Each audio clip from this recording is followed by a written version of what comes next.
single day, I'm gonna make something great. That he came to proclaim, to give us, to release, to proclaim liberty, freedom for those that are captive.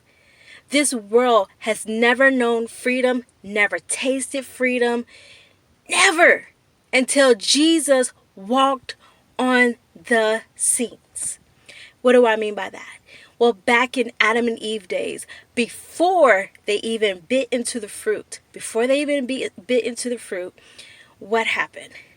Well, there was no need for freedom. Why? And it's not because they were already freed. It's because they were never captive. They were never captive. So they'd never known brokenness. They've never known about deceit. They've never encountered death. None of that stuff was there for them. But it wasn't until man bit the fruit did Adam and Eve walk outside of the presence of God, right? We all know the story. We all know what happened. And it wasn't until then that a lot of things start to take place because of sin. Sin's curse. Okay, the curse and the payment for sin is death, spiritual death, separation from God, right? And so because of sin, that's when captivity came. So you saw slavery, you saw brokenness, you saw betrayal, you see all these things, right? You see anger, you see lust, you see all these things. However, this world has never known or tasted freedom until Jesus walked on the scenes. He was sent. He had come to proclaim liberty. He had come to proclaim freedom to those that were captive, to those that are bound, those that are addicted, those that need to be freed and are yelling for freedom, those that are like you and I. And if you're free today, you were once captive, right? So anyway, I wanted to share that with somebody today. And I thank God for this. But here's another look at this. Here's another take of that revelation he gave me. It's that some of us have tasted. We have tasted not just the goodness of God, but we've tasted his freedom. But the Lord had me interceding and praying that we would not be content with just a taste, with just a nibble and a dabble, but that we will become consumed with his freedom.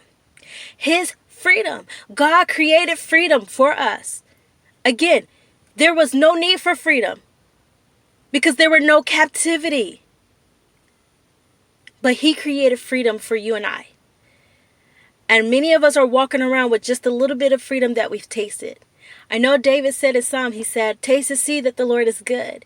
And it's truth. He is so good. When you taste him, man, you can't go back, right? When you taste the truth of God, it changes your life. Just like when you eat chocolate or something, right? Y'all know I'm a chocolate lover. However, many of us are walking around content with just that taste. But the Lord is like, come, sit at my table. Come and feast on this freedom I have come to give you. His freedom has come with mercy. His freedom came with grace. His freedom was released with peace. It came with joy. Why would you not sit at his table?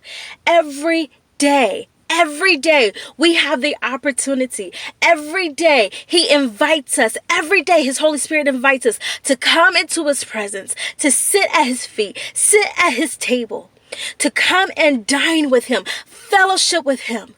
That brokenness you feel in your heart, that disappointment you feel in your heart, that addiction you feel bound to, the hurt, the unforgiveness, that bitterness, you want some joy, you want some peace, you want some freedom. He says, come to me, come to me, come to me. All who are weary and heavy laden, come to me. I will give you rest. My yoke is easy and my burden is light. Come to me. But it's up to you. It is up to you to make that choice. Are you going to come to him, or are you going to sit right where you are, wondering, wishing, desiring for freedom? And you know what that looks like? That looks like a prisoner in a jail cell with the door open right there in front of him, and he's sitting there like, I really wish I could be free. I want to be free so bad. I want to be free so bad. So bad, so bad.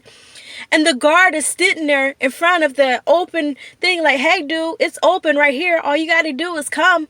Just come. And you could get out, dude. You could get out. You could get out.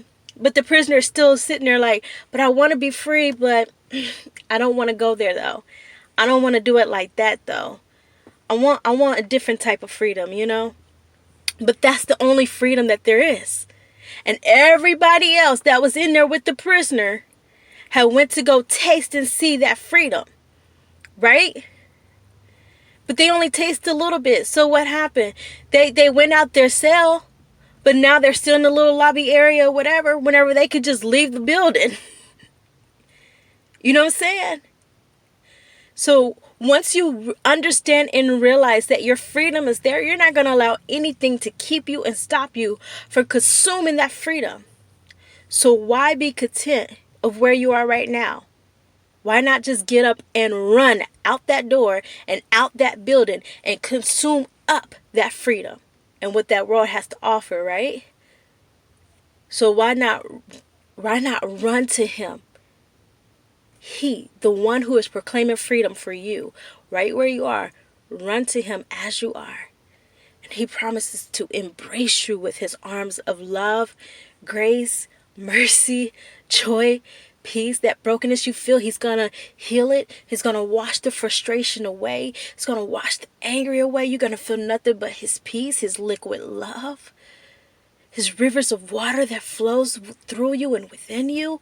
His refreshing glory. His wind, his fire. He's going to burn it all out and burn it all away. Why would you not want this freedom?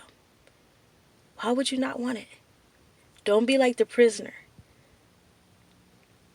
It's your girl, Jennifer Burchell. Love you guys. Peace. I'm out. Every single day